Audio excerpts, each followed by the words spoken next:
நெல்லை மாவட்டத்தில் பிரதான தொழில்களாக விவசாயமும் நெசவும் விளங்கி வந்தன. ஆயிரக்கணக்கான ஏக்கர் நிலம் வைத்திருந்த பெரும் செல்வந்தர்கள் தொடங்கி சிறிய அளவில் நிலம் வைத்திருந்தவர்களும் விவசாயத்தில் ஈடுபட்டு வந்தனர். தென்னகத்தின் வற்றாத ஜீவநதியான தாமிரபரணி பெரும் செல்வந்தர்களின் நிலத்தைப் போலவே சிறிய விவசாயிகளின் நிலத்தையும் நனைத்து அந்த தொழிலை செழிப்பாக வைத்திருந்தது. இவை நிகழ்ந்தது நெல்லை மாவட்டத்தின் வளமான பகுதியில். ஆனால் இந்த மாவட்டத்தில் மற்றொரு பகுதியும் இருந்தது. விவசாயம் பெரிதும் கை கொடுக்காத அந்த பகுதியில் மற்றொரு தொழில் மக்களை கை உயர்த்திவிட்டது. அதுவே பீடி சுற்றும் தொழில்.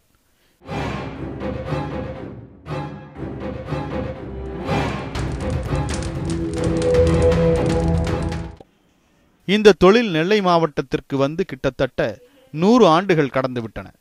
இந்த இடைப்பட்ட காலத்தில் இத்தொழில் மிகப்பெரிய வளர்ச்சியடைந்து தற்போது பீடி தொழிலை நம்பி சுமார் 5 லட்சத்திற்கும் அதிகமானோர் வாழ்ந்து வருகின்றனர். மிக முக்கியமாக கவனிக்க வேண்டிய விஷயம், இத்தொழிலை செய்பவர்களில் பெரும்பான்மையானோர் பெண்கள். விவசாயம் செழிக்காத பூமியில் மக்கள் செய்து வந்த இந்த தொழிலுக்கு தேவையான மூலப்பொருட்களான பீடி இலை மற்றும் புகையிலை தமிழகத்தில் விளைவதில்லை. ஆந்திரா, கர்நாடகா, மத்திய பிரதேசம், மகாராஷ்டிரா, குஜராத் போன்ற மாநிலங்களில் புகையிலை விளைகிறது. புகையிலைக்கு மிக குறைவான அளவே தண்ணீர் இருந்தால் போதும். அறுவடை செய்யப்படும் இலைகள் பல நாட்களுக்கு நன்கு உலர வைக்கப்படுகின்றன. பின் அந்த இலைகள் பக்குவமாக அரைக்கப்பட்டு பீடி சுற்றும் தொழில் நடைபெறும் பிற மாநிலங்களுக்கு அனுப்பப்படுகின்றன. நெல்லையில் இந்த தொழில் வெற்றிகரமாக நடைபெறுவதற்கு பீடி சுற்றுபவர்களின் கை நேர்த்தியே காரணம் என்ற நம்பிக்கையும் அங்கு நிலவுகிறது. இங்கு பீடி சுற்றும் தொழிலாளர்கள் ஒரு நாளைக்கு சுமார் 1000 பீடிகளை சுற்றுகின்றனர். இதற்கு அனைத்து பிடித்தங்களும் போக இவர்களுக்கு அதிகபட்சமாக கிடைக்கக்கூடிய கூலி வெறும் 150 ரூபாய் மட்டுமே. இங்கு பீடிகள் தொழிற்சாலைகளிலோ அல்லது இயந்திரங்கள் மூலமோ தயாரிக்கப்படுவதில்லை. முழுக்க முழுக்க மனித உழைப்பாலேயே பீடிகள் உருவாக்கப்படுகின்றன. வீட்டில் இருந்தபடியே பீடி சுற்றும் பெண்கள் காலை வேளையில் அருகிலுள்ள பீடி கம்பெனிகளுக்கு சென்று அவர்களுக்கு கொடுக்கப்பட்டுள்ள பாஸ்புக்குகளை காட்டி பீடி சுற்றுவதற்கு தேவையான இலைகளையும் புகையிலையையும் வாங்கிக் கொள்கின்றனர். இந்த பாஸ்புக் இவர்களுக்கு அடையாள அட்டையை போன்றது.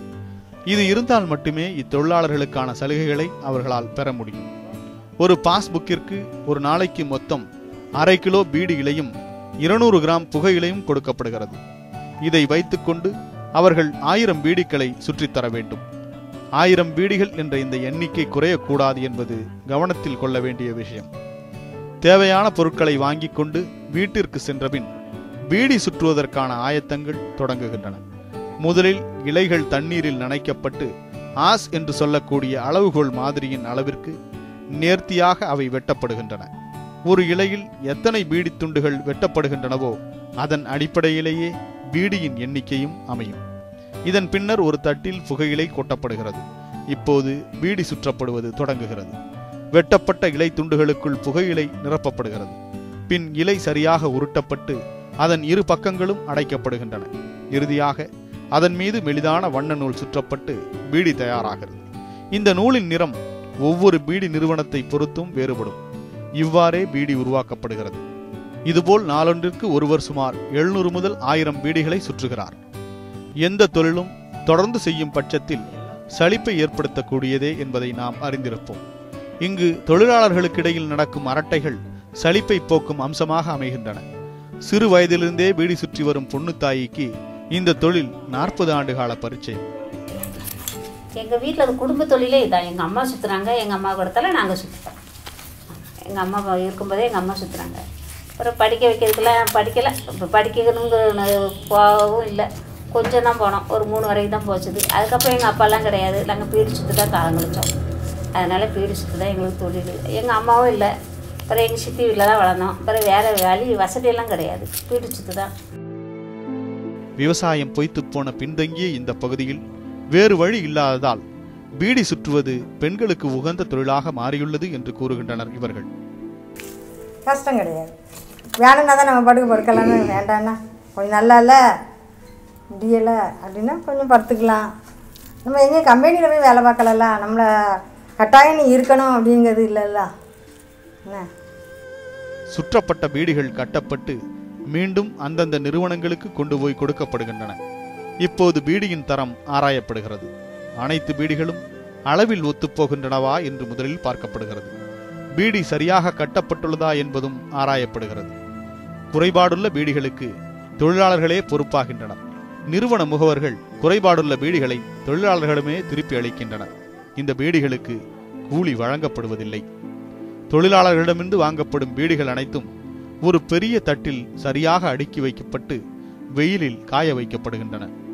பச்சை நிறமாக இருக்கும் பீடி செந்நிறமாக மாறும் வரை இவை கொளுத்தும் வெயிலில் காய வைக்கப்படுகின்றன. இப்போது பீடிகள் கடைகளுக்கு கொண்டு செல்லப்பட தயாராக உள்ளன. இந்த பீடிகள் பல நாடுகளுக்கு ஏற்றுமதியும் செய்யப்படுகின்றன. திருநெல்வேலியின் முக்கூடல் என்ற இந்த பகுதியில் ஒரு காலத்தில் பீடி அதிகமாக சுற்றுவதை பொறுத்தே பெண்களுக்கு திருமணமும் துரிதமாக நடக்கும் என்று நம்பப்பட்டது. அதிகமாக பீடி சுற்றும் பெண்களை வரதட்சணை கூட வாங்காமல் ஆண்கள் திருமணம் செய்து கொள்வார்களாம். நான் சுற்றுலா பார்த்தா எங்கள் அத்தை கட்டிட்டு வந்தா தட்டு நிறைய மரமாக சுற்றி போட்டுருக்கா. என் மகனுக்கு கட்டினா நல்லா உழைச்சி போடுவாங்க. அப்படி தான் நான் உழைச்சி போட்டுட்டு இருக்கேன். நகையே கிடையாது, ரொக்கமும் கேட்கல, என்கிட்ட ஒன்றுமே கேட்கல. நாங்கள் பாத்திரம் மண்டமும் நிறைய கொடுக்கல. மாமா மகனுக்கு தான் வாக்கப்பட்டிருக்கேன். ஆனால் பீடி சுற்றுவேன். 2000 பீடி 2500 பீடி சுற்றி காலங்களிச்சேன். பார்ப்பதற்கு சுலபமாக தோன்றினாலும் பல சிரமங்களுக்கு மத்தியில் வேறு வழி இல்லாமல் பீடி தொழிலை செய்து வருவதாக கூறுகின்றனர் இத்தொழில் ஈடுபட்டு வரும் பெண்கள். தற்போது 1000 பீடி சுற்றினால் இவர்களுக்கு 165 ரூபாய் கூலி. அதில் PF பிடித்தம் போக கையில் வரக்கூடிய பணம் வெறும் 150 ரூபாய் தான். முழு வேகத்தில் சுற்றினால் மட்டுமே 1000 பீடிகளை சுற்ற முடியும். ஆம், அனைவரும் ஒரு நாளில் 1000 பீடிகளை சுற்றுவது சாத்தியமில்லைதான். இது தவிர இவர்கள் மேலும் பல பிரச்சனைகளை எதிர்கொள்கின்றனர். கம்பெனிகளில் கொடுக்கப்படும் இலை வேறு மாநிலங்களிலிருந்து பல மைல்கள் தாண்டி வரும்போது சேதமடைவது இயல்பாக நிகழ்கிறது. அவ்வாறு சேதமடைந்த இலைகள் 1000 பீடி சுற்றுவதற்கு போதுமானதாக அமைவதில்லை. இருந்தபோதும் 1000 பீடிகள் 150 ரூபாய் சம்பளம் என்ற இலக்கை அடைவதற்கு சில தொழிலாளர்கள் தங்கள் சொந்த செலவில் தனியாக இலையும் சில நேரங்களில் புகையிலையும் வாங்க வேண்டியிருப்பதாக கூறுகின்றனர். அரை கிலோ இலை வெளியே வாங்கணும், தூள் வேறு அரை கிலோ வாங்கணும். 200 தூள் வாங்கினா 30 வண்டல் தான் சேருது, இலையெல்லாம் சேராது. 24 பீடினா 23 சல்லி கேட்காங்க. 200 தூளுக்கும் 46 சல்லி கொண்டு போகணும், எங்களுக்கு சேராது. இலை வந்து குறையத்தான் செய்யுது. அதனால் அரை கிலோ இலை வெளியில் போய் வாங்கணும், தூள் வேறு அரை கிலோ வாங்கணும்.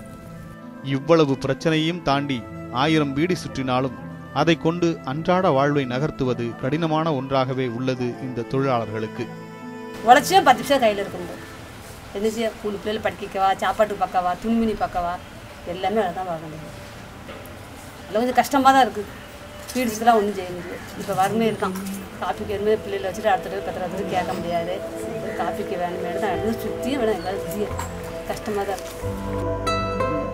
பலகட்ட போராட்டங்களுக்கு பிறகு 1966ஆம் ஆண்டு பீடி தொழிலாளர்களுக்கான தனிச்சட்டத்தை இயற்றியது மத்திய அரசு. அதில் உழைப்பிற்கு உரிய கூலி, விடுமுறை கூலி மற்றும் வருங்கால வைப்பு நிதி போன்ற தொழிலாளர்களுக்கான சில அடிப்படை உரிமைகள் உறுதி செய்யப்பட்டன. சட்டத்தின் மூலம் வழங்கப்பட்ட இந்த உரிமைகளை பெற தொழிலாளர்கள் பாஸ்புக் வைத்திருப்பது கட்டாயம். ஆனால் திருநெல்வேலியில் இந்த தொழிலில் ஈடுபட்டிருக்கும் 5 லட்சம் தொழிலாளர்களில் 3.2 லட்சம் பேர் மட்டுமே பாஸ்புக் வைத்துள்ளதாக கூறப்படுகிறது. பாஸ்புக் இல்லாதவர்கள் எந்தவிதமான அடிப்படை சலுகைகளும் வழங்கப்படாமல் குறைந்த கூலிக்கு வேலை செய்வதாக குற்றம் சாட்டுகின்றன தொழிற்சங்கங்கள். இந்த பாதி தொழிலாளிகளுக்கு PF கட்டாமலும் அவர்களுக்கான சட்டப்படியான மினிமம் வேஜ் குறைந்தபட்ச கூலி, அடிப்படை சம்பளம், பஞ்சப்படி வழங்காமலும் லீவு சம்பளம் போனஸ் என்று இருக்கிறது. அதை பாதி பேர் கொடுப்பதே இல்லை. ஒரு சிலர் பாதியை கொடுத்துவிட்டு முழுசாக கையெழுத்து வாங்குகிற நிலைமையும் இருக்கிறது. ஏன்னா பெண்கள் அவங்க வந்து இன்னோசண்டாக இருக்கிறதுனால அதுக்கு மேலே அவங்களால ஃபைட் நடத்த முடியல, போட்டு வந்துடுறாங்க கிராமங்களில். 58 வயதில் இந்த தொழிலை விட்டு ஓய்வு பெற வேண்டும் என்ற விதிமுறை உள்ளது. ஆனால் வேறு வழியின்றி வாழ்வாதாரத்திற்காக பல முதியோரும் இந்த பீடி சுற்றும் தொழிலில் தொடர்ந்து ஈடுபட்டு வருவதை கண்கூடாக பார்க்க முடிகிறது. அதுபோன்ற முதிர்ந்த தொழிலாளர்களில் சரஸ்வதியும் ஒருவர். பீடி தொழில் ஒன்று இல்லைன்னு இங்கே சும்மா தான் அப்படி நம்ம படுத்துருக்கு இப்படி தான் படுத்து நிற்போம். சாப்பாடும் கிடைக்காது. யார் தருவா ஒரு 10 பைசா யாரும் தருவாங்களா தர மாட்டாங்க. நம்ம பீடிச்சு தான் சாப்பிடணும். ஏன் வேறு தொழில் இல்லையா இங்கே? வேறு தொழிலுக்கு நம்மளை கூப்பிட மாட்டாங்க. வயசாயிடல 72 வயசு இருந்து என்ன தொழில் கூப்பிடுவாங்க. கொஞ்ச நாளும் வெள்ளரிக்க மீனி போனேன். அங்கேயும் வேலை இல்லை. இப்போ பார்க்க முடியலை. கண்ணுக்கு தெரியா பிடிக்க முடியாது. இதெல்லாம் வந்துட்டேன். இப்போ வந்து பீடி தான் 500 பீடி சுற்றி பழச்சிக்கிட்டு இருக்கேன். ஓய்வு பெறும் வயது 58 இருந்தாலும் 51 வயதை கடந்தவுடன் பீடி தொழிலாளர்களின் பாஸ்புக்கை நிறுவனங்கள் திரும்ப பெற்றுக்கொள்வதாக ஒரு குற்றச்சாட்டு முன்வைக்கப்படுகிறது. இதனால் பாஸ்புக்கை இழந்த தொழிலாளிக்கு சட்டத்தின் மூலம் வழங்கப்பட்ட உரிமைகள் மறுக்கப்பட்டு நிறுவனங்களால் சுரண்டலுக்கு ஆளாக்கப்படுவதாகவும் ஒரு புகார் கூறப்படுகிறது. சட்டப்படி ஒரு பீடி தொழிலாளி ஓய்வு பெறும் பட்சத்தில் அவருக்கு 1000 ரூபாய் ஓய்வூதியமாக வழங்கப்பட வேண்டும். ஆனால் இந்த ஓய்வூதியம் முறையாக வழங்கப்படுவதில்லை என்ற குற்றச்சாட்டை முன்வைக்கின்றனர் தொழிலாளிகள். 10-20 வருஷமாக பீடி ராகம் பவனும் உழைச்சோம். அதுக்கு தக்கன பென்ஷன் எங்களுக்கு கிடைக்கல. 600 ரூபா கொடுத்தாங்க. 51 வயசுலேயே வாங்க சொல்லிட்டாங்க. வாங்கியாச்சு. அதுலேருந்து 646 ரூபா தான் வாங்கிட்டு இருந்தேன். ஒரு 1000 ரூபா முழுசும் தருவாங்கன்னு பார்த்தது 160 ரூபா மட்டும் கூட்டியிருக்காங்க. அதை வச்சு கழிக்க முடியாது. பீடி வயசாகிடுது, சுத்த முடியலை. கண்ணு தெரிய மாட்டேங்குது. ராத்திரிக்கு கண் ஆப்ரேஷன் பண்ணாலும் நூலை தடவி தான் பார்த்து சுத்த வேண்டியதாக இருக்குது. அதனால் எங்களுக்கு முழுசாக 1000 ரூபா போட சொல்லி வழங்கப்படி கேட்டுக்கிடும். வாங்கும் கூலி தங்களது வாழ்க்கையை நடத்துவதற்கே போதாத நிலையில் தொழிலாளர்கள் தங்களின் அத்தியாவசிய கடமைகளை முடிக்க கடன் வாங்கும் நிலைக்கு தள்ளப்படுகின்றனர். இவ்வாறு கடன் பெற்று அதிலிருந்து மீள முடியாமல் சிக்கி தவிக்கும் தொழிலாளிகளில் உச்சிமணியும் ஒருவர். வாங்கின கடன் கொடுக்க முடியல. வட்டிகளுக்கு வாங்கி போட்டுட்டு வட்டிகளை கொடுக்க முடியாமல் ரொம்ப சங்கடத்தில் இருக்கேன். ரொம்ப கஷ்டத்தில் இருக்கேன். இந்த 100 தூளை சுற்றி சாப்பிட பேர மவா பிள்ளை அவள் என் கூட தான் இருக்கா. அதனால் அந்த பையனை படிக்க வச்சுக்கிட்டு இருக்கேன். ரொம்ப கஷ்டத்தில் தான் இருக்கேன். எவ்வளோ கடன் இருக்குமா உங்களுக்கு? சுமார் 1 லட்சம் கடன் அடைக்க முடியாமல் சாகவும் முடியாமல் உயிரோட இருக்கு. கடை வாங்கி வச்சுட்டு செத்துட்டா போடல. அந்த அனுப்புறதுல வாடகை கொடுத்துட்டு இந்த வட்டியை தான் கொடுத்துக்கிட்டு இருக்கேன். கடை நடைபெற முடியும்.